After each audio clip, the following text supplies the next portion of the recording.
On August 30th, 2022, a group of 12 Russians would try and summit the peak of the Klyuchevskaya Sopka Volcano, located in the far east Russian peninsula of Kamchatka.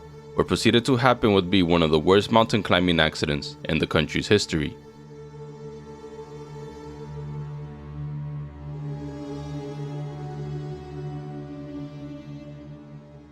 Klyuchevskaya Sopka, whose symmetrical cone towers high above the Kamchatka Peninsula, is part of the natural volcanoes of Kamchatka and a UNESCO World Heritage Site for its exceptional beauty. Long classified as top secret under the Soviet era, the Kamchatka region is slowly opening up to visitors and unveiling its hidden geysers and volcanoes. The volcanoes of Kamchatka, which includes Klyuchevskaya Sopka, is a regionally protected area. The volcanoes are considered sacred by some of its indigenous communities. It's the tallest of 160 volcanoes that litter the range of snowy peaks. It's also the highest active volcano in Eurasia, with a peak height of 4,754 meters or 15,597 feet. It's also a favorite of climbers in the region. The volcano, which lies between the Sea of Okhotsk on the west and Pacific Ocean and Bering Sea on the east, erupted more than 50 times since the 1700s. Even without the dangers of an eruption, this climb is also particularly difficult, with the surface covered with volcanic rocks and additional risks of ice and rock falls. The conditions on the volcano are treacherous and unpredictable, with strong winds, cold temperatures, and snow at high altitudes. Near its peak, the volcano can get very cloudy, with temperatures at night dropping to minus 15 degrees Celsius or 5 degrees Fahrenheit. The wind chill can reach up to 15 meters per second or 33 miles per hour with heavy snowfall. All of these factors will lead to the accident at the top of the mountain.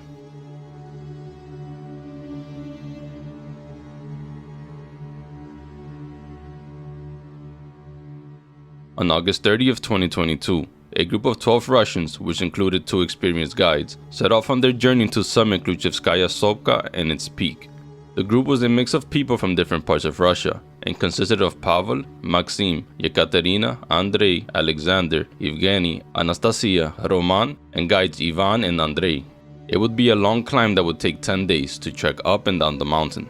After 2 days, they would eventually reach a camp at an altitude of 3,300 meters or 10,826 feet, where they would stay in order to get acclimatized. After spending a few days getting acclimatized, the 12 climbers got ready and proceeded to continue the climb to the peak on the morning of September 3rd. Shortly after leaving camp, 2 of the climbers weren't feeling well, so one of the guides, Ivan Alabugin, accompanied them back to camp while the other guide, Andrei Mishenko, continued the excursion with the other 8 climbers. After trekking the side of the mountain for a few hours, on the afternoon of September 3rd, 2022, at an altitude of 4,158 meters, or 13,641 feet, the group came to a point where they would have to make their way around a section of the slope with a sharp drop on one side. They proceeded to cross the section while being tied together by a single long rope. From the information gathered, this is where tragedy struck. While attempting to cross, one of the climbers lost their footing and began to fall, dragging the rest of the group down with them. The height of the fall isn't known, but it's been reported that around 5 of the climbers died instantly due to the fall, while the others hit their head and lost consciousness. The guide, Andrei, broke a leg and was unable to move. He would eventually radio down to Ivan, where he would notify him of the accident. Ivan would quickly prepare to trek up the mountain to assist the survivors. He would bring with him a few sleeping bags, a tent, and a first aid kit. Climbing from 3,300 meters to almost 4,200 wouldn't be easy, and he worried as it would take him several hours to reach them. During his climb, the survivors would succumb to their injuries and the harsh environment surrounding them. In the end, all 9 of the climbers died by the time Ivan reached them, with sources saying that Andrei was the last one to perish. When Ivan arrived and realized there was no one to save, he had no choice but to abandon the bodies and make his way back down to camp, where the only other survivors, Anastasia and Roman, were waiting. Using a satellite phone, they were able to call the Ministry of Emergency in the Kamchatka region to inform them of the accident. They informed them that they had enough food and fuel to last several days. They were also able to contact their relatives using the satellite phone and said that they were healthy and in good spirits. An extensive search and rescue would be launched to not only rescue their survivors, but also recover the bodies that now lay 4,200 meters high on the mountain. Complicating the issue is the potential of a storm that is set to arrive at the mountain on September 6, 3 days after the accident. Even with that in mind, the search and rescue operation began.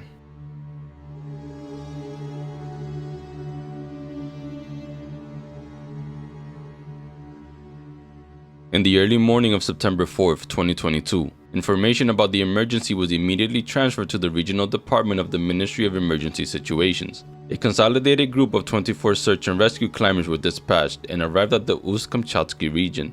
The group was mainly made up of 15 search and rescue employees of the Ministry of Emergencies and 9 advanced rescue climbers from the Kamchatka Rescue Center. A mix of 5 search and rescue employees and 4 from the rescue center, along with doctors, set off to reach the survivors by a Russian Mi-8 helicopter. The rest of the group set off on foot. It would take them 2 days of climbing to reach the survivors. Rescuers tried on Monday, September 5th, to reach the survivors in the cabin at 3,300 meters where they were sheltering. They were forced to abort the mission after multiple attempts to land the helicopter failed due to heavy cloud cover and gale force winds that reached up to 30 meters per second, or 67 miles per hour. Although the 2 attempts were made a few hours apart, the wind never died down. The rescue team realized that landing the helicopter would be more difficult than expected. To make matters worse, the heavy snowfall that was expected started to fall. According to weather forecasts, on September 6, a cyclone would approach the peninsula from the Sea of Okhotsk. The winds will intensify and the snow will mix with rain, which will further complicate the work of the rescuers. But on the 4th attempt, despite the strong winds and heavy snow causing near zero visibility, the helicopter was able to land at 7:30 in the morning, Moscow time, but only at 1,663 meters, or 5,456 feet, meaning the rescue team will still need to climb up to reach the survivors. After some time, both the ground team and the 9 climbers will make it to the cabin and reach the survivors, where they would receive some medical care. As the storm intensified, the survivors and the rescue team would have to wait out a portion of the storm. And on Wednesday, September 7th, 2022, a 5th helicopter attempt was made and it successfully landed at 3,300 meters after conditions on the mountain improved. The survivors were then evacuated from the top of the mountain, where they were transported to the nearest settlement, the village of Klyuchevskaya, in the Kamchatka district, before being evacuated to Petropavlovsk to receive proper medical attention. While all 3 climbers are in good health, the surviving guide, Ivan, has frostbite on his hand and feet. An attempt to retrieve the body was made by helicopter, going to an altitude of 4,158 meters. After 2 passes, the bodies of all 9 climbers were recovered.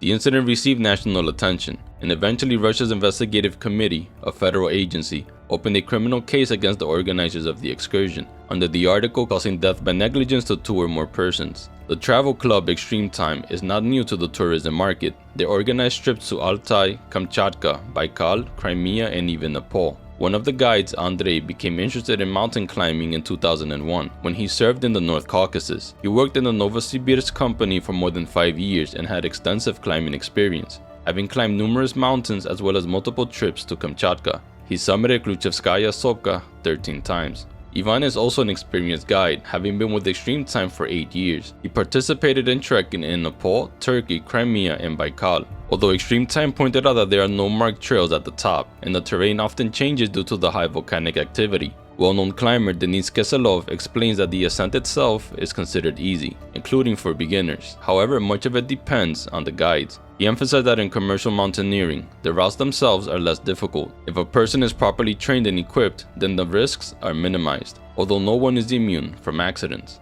The weather may have also played a big role. Perhaps the instructors couldn't cope with the harsh conditions. There were also a lot of people in the group, and with only 2 guides for 10 people, it was difficult to keep track of everyone. Keselov also suggested that maybe they neglected security measures. Since the path isn't difficult during the ascent, novice climbers could group up and not properly attach their ropes to the terrain, meaning if one stumbled and fell, it would also pull the group down with them. If the climber was properly attached to the rock face, this would be prevented. In addition, Klyuchevskaya Sopka is known for its rockfalls. This could be another reason for the tragedy. The prosecutor's office will now check the safety compliance of the travel club against established tourism legislation and how carefully they follow the requirements for the guided excursions. They will find out if the group was registered with the Ministry of Emergency Situations before the ascent. According to preliminary information, the organizers did. The prosecutor's office added if there are grounds, prosecutorial response measures will be taken. The director and founder of the company, Andrei Stepanov, that organized the tour to the Klyuchevskaya volcano, was detained. No other information on the status of the case or the charges against him have been released.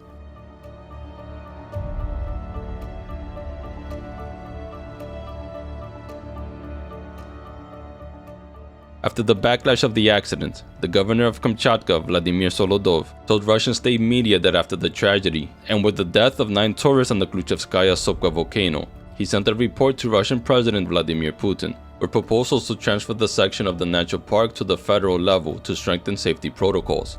And proposals were also being prepared for the systemic regulation of what he calls extreme tourism. He noted that there is also a need to strengthen the level of control, especially protected natural areas at the regional level like the volcanoes of Kamchatka. This is still an extremely new accident, and I will update the video in the description below with any new information that comes out. Thank you for watching.